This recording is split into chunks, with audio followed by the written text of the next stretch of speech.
Spaceflight is a dangerous endeavor, and the crew of the Apollo 1 discovered firsthand just how fatal it can be.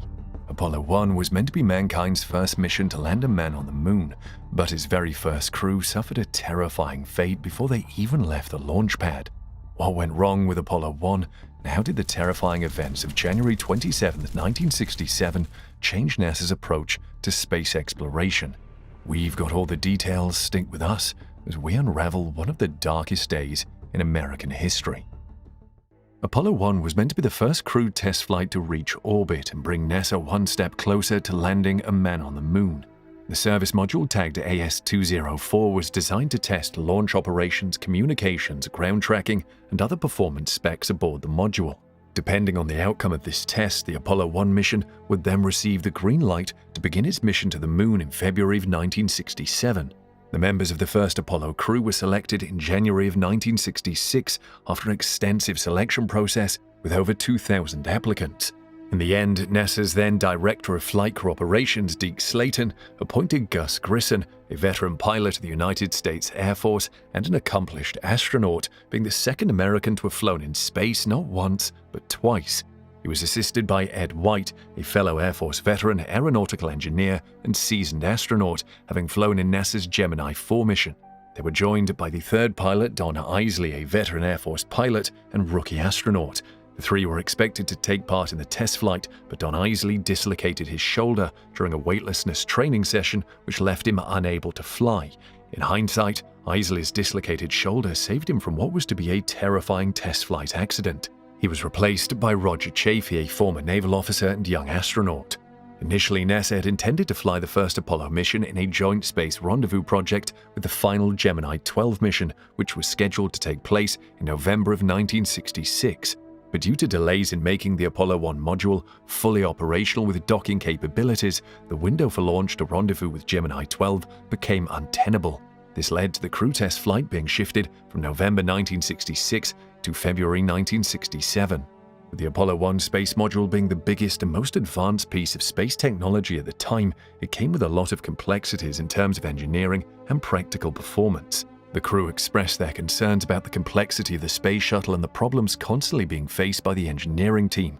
It was reported that the crew expressed concerns about the large amounts of flammable materials being fitted inside the module. These materials included nylon lettings and Velcro, which technicians and the astronauts themselves found convenient for holding equipment and wiring in place inside the cabin of the Apollo 1 module.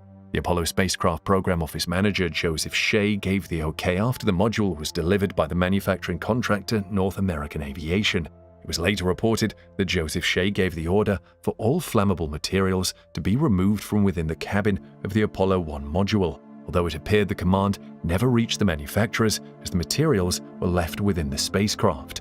North American Aviation delivered the Apollo 1 module to the Kennedy Space Center in August 1966, but the module was far from complete as it had over 100 significant engineering changes that needed to be implemented before it was fully ready for any kind of test flight. In addition, over 600 additional changes were made and completed after the model was delivered to the Kennedy Space Center. At some point, command pilot Gus Grissom became so frustrated with the module engineer's inability to complete the changes that he constantly reported his displeasure at the delays. Eventually, the model became ready for altitude testing, which was carried out with the crew from October through to December. It was discovered during the testing that the environmental control unit within the spacecraft had several design flaws, and it was immediately sent back to the manufacturer for the appropriate design changes to be made. After it was returned to Kennedy Space Center, the module experienced yet another problem after leaks of water and glycol coolant were detected, and it needed to be sent back to the manufacturer yet again. Under the care of North American Aviation, it was detected that the command module had a ruptured propellant tank that needed to be replaced, and subsequent testing of all parts of the module proved negative for any and all flaws.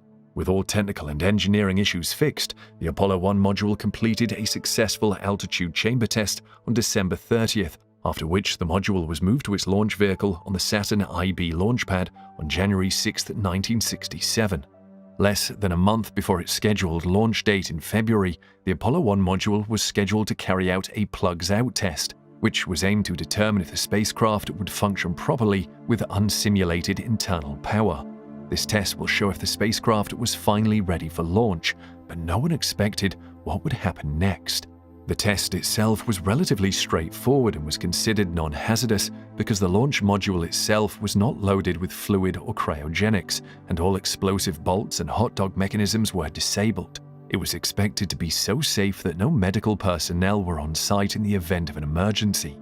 At exactly 1 p.m., all 3 pilots made their way into the Apollo 1 module, fully covered in pressure suits, and proceeded to be strapped into their seats and hooked up to the communication and oxygen systems within the module. Barely 20 minutes later, Command Pilot Grissom noticed a strange smell circulating inside his suit, which he described to be similar to sour buttermilk.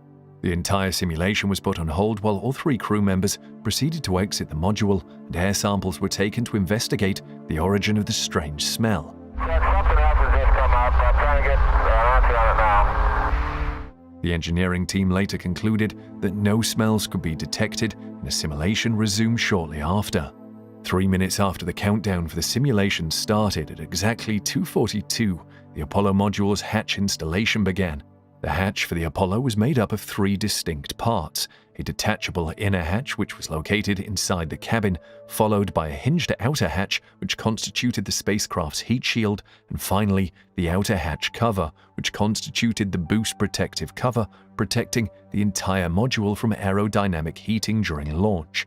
After all 3 hatches were sealed, the air inside the cabin was filled with pure oxygen at a pressure level of 16.7 psi, which was about 2 psi higher than atmospheric pressure. Unknown to them, this oxygen increase would soon cause a devastating incident inside the Apollo 1 module. But before the incident occurred, Grissom made a note of the poor communication between the crew and mission control, stating, "How are we going to get to the moon if we can't talk between 2 or 3 buildings?" But how are we going to get to the moon if we can't talk between 2 or 3 buildings? This caused the simulation to be put on hold again while attempts were made to fix the weak communication, and less than an hour later, disaster struck. While the team were going through a final checklist, a slight increase in voltage from one of the module's internal buses was detected. I got a surge in the AC bus 2 voltage. Try resetting the meter. You getting this, guy? At exactly 6:31, a voice which was thought to be Grissom shouted, "Hey, fire!" with shuffling noises from within the cabin. Another voice which was believed to be Chafee's followed a few seconds later, screaming, "We've got a fire in the cockpit."